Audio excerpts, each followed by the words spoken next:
जुनी जाला बरु मनको धोका जाँदैन।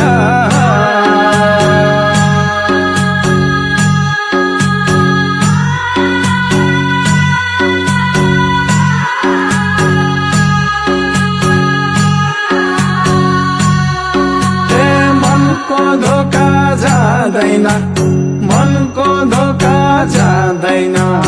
रुख चढ्न नसके नि भुइँको काफल खाँदैन।